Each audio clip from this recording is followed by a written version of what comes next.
ஒரே ஒரு விஷயம், இந்த மார்னிங் பிரேக்ஃபாஸ்ட் ஸ்கீமை பத்தி இங்க நிறைய பேசிட்டாங்க ஏற்கனவே. எங்க அப்பா ஒரு பள்ளிக்கூடத்துல தலைமை ஆசிரியரா இருந்தாரு. அப்போ ஒவ்வொரு நாள் காலையிலும் வீட்டுல இருந்து பரபரப்பா கிளம்புற போது கூடுதலா 4 டிஃபன் பாக்ஸ் கட்டிக்கிட்டு போவார்.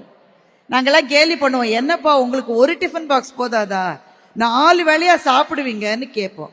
உண்மையில அவர் எதுக்கு அதை எடுத்துட்டு போவார்னா, ஒவ்வொரு நாள் காலையிலயும் பிரேயர் நடக்கிற போது 4 பசங்களாவது மயக்கம் போட்டு விழுவாங்க.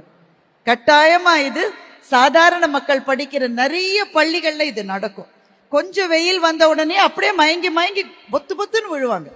எங்க அப்பா சொல்லுவாரு, ஒரு 4 பேருக்காவது சாப்பாடு கொடுக்கலாம், ஏன்னா சாப்பிடாம ஸ்கூலுக்கு வர்றதுனாலதான் மயங்கி விழுறாங்கன்னு எங்க அப்பா சொல்லுவார். தனி மனிதர்கள் எவ்வளவு செஞ்சிட முடியும், 3 பேர் 4 பிள்ளைங்களுக்கு வேணா கொடுக்க முடியும். நான் அரசாங்கம் இந்த திட்டத்தை கையெடுத்து குறிப்பா இங்க ஒரு காணொலியில அதை எவ்வளவு ஹைஜீனிக்கா செய்யறாங்கன்னு பார்த்தோம். எனக்கு ரொம்ப பிடிச்சது.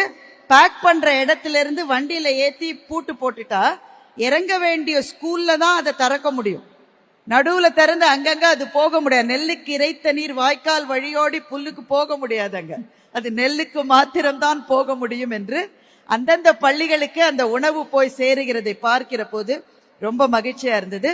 தொடர்ந்து நம்முடைய மாநிலம் கல்வியிலே சிறந்து விளங்குகிற மாநிலமாக வர்றதுக்கு நிறைய ஸ்கீம்ஸ் கொடுத்திருக்கிற எல்லாருக்கும், அதற்காக உழைக்கிற எல்லா நிலையில இருக்கிறவங்களுக்கும் என்னுடைய நன்றியை நான் தெரிவித்துக் கொள்கிறேன். இந்த வாய்ப்புக்கும் மிகுந்த நன்றி.